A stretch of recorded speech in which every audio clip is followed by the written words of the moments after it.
សូមអនុមោទនាស្ដាប់ការអានធម្មបទគាថាបណ្ឌិតវគ្គទី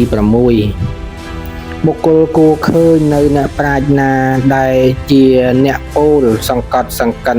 ចង្អុលប្រាប់ទោសថាដូចជាបុគ្គលអ្នកប្រាប់កំណប់ទ្រព្យឲ្យដូច្នោះគួរគប់អ្នកប្រាជ្ញបែបនោះព្រោះថាកាលបុគ្គលគប់អ្នកប្រាជ្ញបែបនោះហើយរមែងមានសេចក្តីគប់ប្រសើរឥតមានទោសដ៏លិមុខឡើយបណ្ឌិតគួរទូមានព្រានប្រដៅគួរហាមឃាត់នៅជនទាំងឡាយចាអំពើអសប្បុរសបណ្ឌិតនោះរមែងជាទីស្រឡាញ់របស់សប្បុរសតែម្យ៉ាងមិនជាទីស្រឡាញ់នៃអសប្បុរសឡើយបុគ្គលមិនគួរគប់មិត្តអាក្រក់មិនគួរគប់បរោះថោកទាបគួរគប់តែមិត្តដែលល្អគួរគប់តែបរោះជាន់ខ្ពស់បណ្ឌិតដែលមានសេចក្តីឆ្អែតក្នុងធម៌មានចិត្តជ្រះថ្លាហើយរមែងដេកជាសុខរមែងត្រេកអរក្នុងធម៌ដែលព្រះអរិយៈប្រកាសទុកហើយគ្រប់ពេលធម្មតាអ្នកបង្ហូរទឹកតែងបង្ហូរទឹកទៅអ្នកធ្វើព្រូនតែងពួតព្រូនឲ្យត្រង់អ្នកចាំងឈើតែងចាំងឈើឯបណ្ឌិតទាំងឡាយតែងទូមានខ្លួនដូច្នោះឯងនំថ្មតាន់មិនរំភើបព្រោះខ្យល់ដូចម្ដេចមិញបណ្ឌិតទាំងឡាយក៏មិនរំភើបព្រោះការតេះដៀលនិងពាក្យសរសើរជាដើមដូច្នោះឯងអន្លង់ទឹកដែលជ្រៅរមែងថ្លាមិនល្អយ៉ាងណាបណ្ឌិតទាំងឡាយ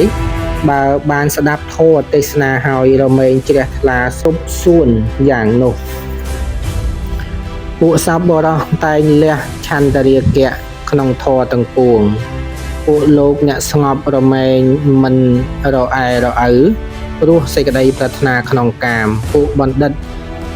បើសេចក្តីសុខឬទុក្ខពលត្រូវហើយរមែងមិនសំដែងអាការៈឡើងចុះឡើយ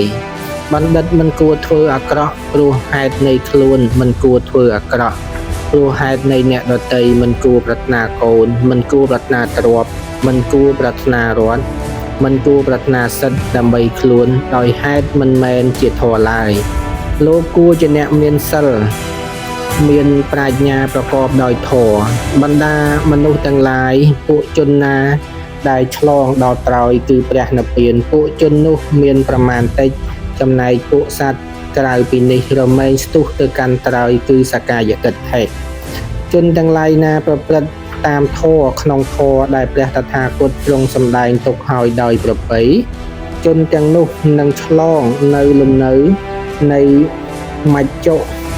ដែលមិនងាយឆ្លងបានហើយដល់នៅព្រះនិព្វានបណ្ឌិតគួរលះបង់ធម៌ខ្មៅចេញញ៉ាំងធម៌សឲ្យចម្រើនឡើង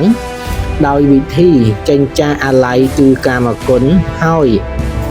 ឆោមទៅរកព្រះនិព្វានមានជាធម្មជាតិមិនមានអាល័យគប្បីលះបង់កាមទាំងឡាយចេញជាអ្នកមិនមានកង្វល់ប្រាថ្នានៅសេចក្តីត្រេកអរក្នុងវិវេកដែលពួកសត្វត្រេកអរបានដោយក្រនោះបណ្ឌិតគួរញ៉ាំងខ្លួនឲ្យផូរផង់ចាកគ្រឿងសៅមងចិត្តដែលបណ្ឌិតទាំងឡាយបានអប់រំល្អហើយក្នុងអង្គនៃធម៌ជាគ្រឿងត្រាស់ដឹងទាំងឡាយឬបណ្ឌិតទាំងឡាយណាមិនប្រកាន់មាំត្រេកអរតែក្នុងការលះនៅសេចក្តីប្រកាន់មាំបណ្ឌិតទាំងឡាយនោះរមែងជាអ្នកអស់អាសវៈមានសេចក្តីរុងរឿងបរិនិព្វានក្នុងលោក